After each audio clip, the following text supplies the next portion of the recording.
আসসালামু আলাইকুম। অধ্যাপক ডাক্তার ফাতেমা আশরাফ, ইনুকা হাসপাতালের গাইনিকস বিভাগ থেকে বলছি। আজকে আপনাদেরকে মেয়েদের যে রিপ্রোডাক্টিভ অর্গান, যার মূল অংশটা হচ্ছে জরায়ু, সেটি নিয়ে কথা বলবো। আপনারা এখানে স্পেসিমেনটা দেখতে পাচ্ছেন, যেটা একটা জরায়ুর মডেল দেখাচ্ছি আমরা। জরায়ুর এটা টপ, আমরা বলি ফান্ডাস।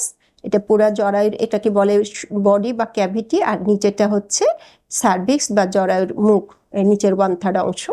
জরায়ুর ভিতরের যে লেয়ারটা এখানে দেখা যাচ্ছে, এই ভিতরের লেয়ারটার থেকেই কিন্তু আস্তে আস্তে তৈরি হয়, এই অংশটা পুরু হয়, তৈরি হয়।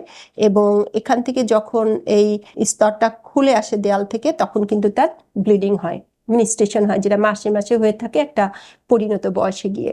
আর জরায়ুর দুই পাশে আছে দুইটা ডিম্বাশয়। এই ডিম্বাশয় দুটার মধ্যে অজস্র ক্ষুদি ক্ষুদি কণা কণা ডিম নিয়ে সে জন্মায়।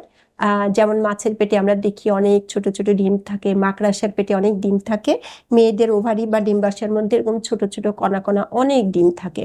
এবং ডিম্বাশয় দুটো কিন্তু জরায়ুর সাথে দেখেন লাগানো আছে, দুইটা রূপ লাইক দড়ির মতো স্ট্রাকচার দিয়ে লাগানো আছে। এবং জরায়ুর একদম টপে যেটা আছে সেটা টিউব আকৃতি। আপনারা ভালো করে এই টিউবটা বুঝতে পারছেন কিনা দেখেন, এর মুখটা কেমন সুন্দর না, ফুলের মতো ফুটে আছে। তো এই যে টিউবটা, এই টিউবটা কিন্তু সলিড না, এর ভিতরে ফাঁকা। টিউবের একটা কাজ হচ্ছে কি, যেমন যখন ডিম্বাশয়ের মধ্যে ডিম পরিপক্ক হয়, তখন এই টিউবের মুখটা এসে ডিম্বাশয়ের সঙ্গে লেগে যে থাকে, সেখান থেকে ডিমটা সোজা টিউবের মধ্যে দিয়ে গিয়ে এখানে টিউবের মধ্যে এসে প্রথমে বসে থাকে কিছুদিন বাচ্চা হওয়ার আশায়। তো উনি যদি বিবাহিত হয়ে থাকেন বা উনার যদি মানে মেলামেশা হয়ে থাকে, তাহলে সুপ্রকৃতিটা আসলে টিউবের মধ্যে কিন্তু ফার্টিলাইজেশন বা নিষেক প্রক্রিয়াটা হয়। তার মানে দাঁড়াচ্ছে যে এ বিশ্বের বিলিয়ন বিলিয়ন মানুষের জন্ম হয়েছে মায়ের টিউবের মধ্যে।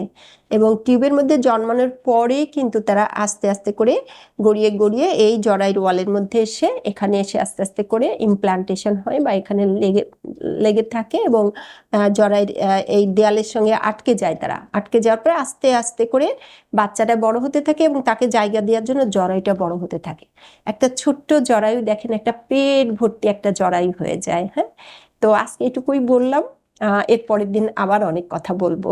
আমরা ধারাবাহিকভাবে আপনাদেরকে জানানোর চেষ্টা করছি যে একটা মেয়ের শরীরে আসলে অর্গানগুলো কি কি আছে, এবং আমরা রিলেট করার চেষ্টা করব তাদেরকে বিভিন্ন সমস্যা, রোগ, ব্যাধির সঙ্গে। ধন্যবাদ সবাইকে।